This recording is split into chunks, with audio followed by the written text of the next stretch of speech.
السلام عليكم ورحمة الله وبركاته. أخباركم إيه يا جماعة؟ يا رب تكونوا بخير، طمنونا عليكم. النهاردة هنتكلم عن فيديو الخاص بالبنات. ليه ما تتجوزش الشاب ده لو لقيت فيه المواصفات ديت ما تتجوزهوش.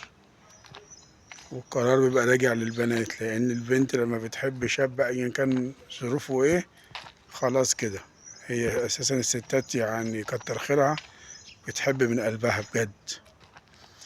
بس في حاجات كده احنا هننبه عليها علشان خاطر نحمي البنات او نفهمهم.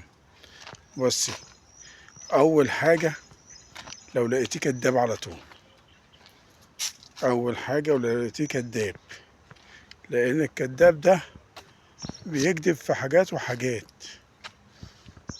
الكداب الطبيعي بيكذب في حاجات وحاجات، انما اللي كل حياته كلها كذب في كذب هيكذب عليك في كل حاجة. ورقم اتنين واللي اهم من رقم واحد، كان المفروض هي رقم واحد، شوفيه بتاع شغل ولا لا، شوفيه بيشتغل ولا لا. لو بيشتغل وبيطلع لأكل عيشه وشايف الدنيا تمام، اتكل على الله. أهم حاجة يكون بيشتغل ويصرف على البيت. ما يجيش يقول لا أنا مش عايز أشتغل، الشغلانة دي مش عجباني ودي مش عجباني. طب أنت خاطب ليه؟ طب أنت ناوي على إيه يعني لما الشغلانة دي مش عجباك ودي مش عجباك ومش عايز تشتغل؟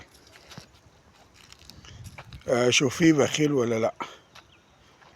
بخيل ولا لا؟ لو بخيل حددي ظروفك انت بقى، تعرف انت تتماسكي معاه ولا لا.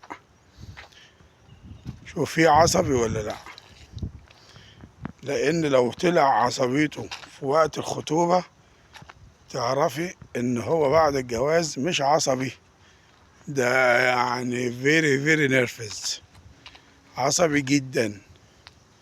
يعني لو اتعصب في وقت الخطوبة تعرف ان هو عصبي جدا، وساعتها انت تقدري تحددي بقى اذا كان ينفع يعيش معاكي ولا لا.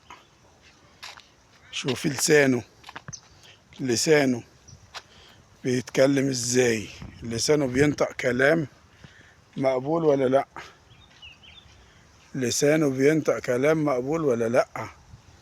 شوفي اسلوبه، لو قليل الادب، لو بيقول الفاظ مش طبيعيه، الكلام ده كله تحط في بالك.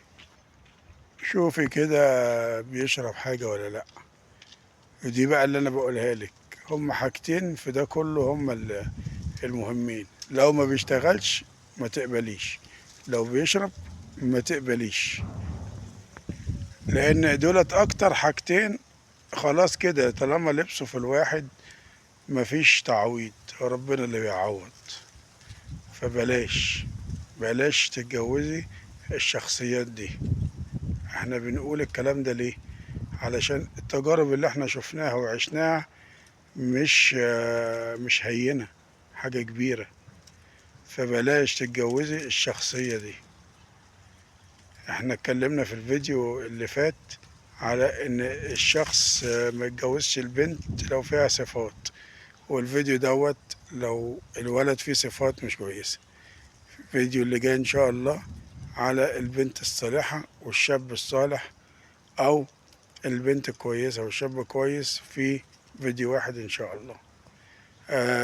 انا بنبه البنات، وفي في تعليقاتكم تقدروا تحددوا ايه الكلام اللي يتقال وايه الكلام اللي ميتقالش، صح ولا غلط اللي احنا بنتكلم فيه. ولو حد عنده كومنت او تعليق على الكلام يا ريت يعني يشرفني. انا ما بزعلش من التعليقات، احنا بس من اللي شفناه في بيت العيلة وشفناه من الجواز وشفناه من الكلام ده كله احنا بننبه الناس.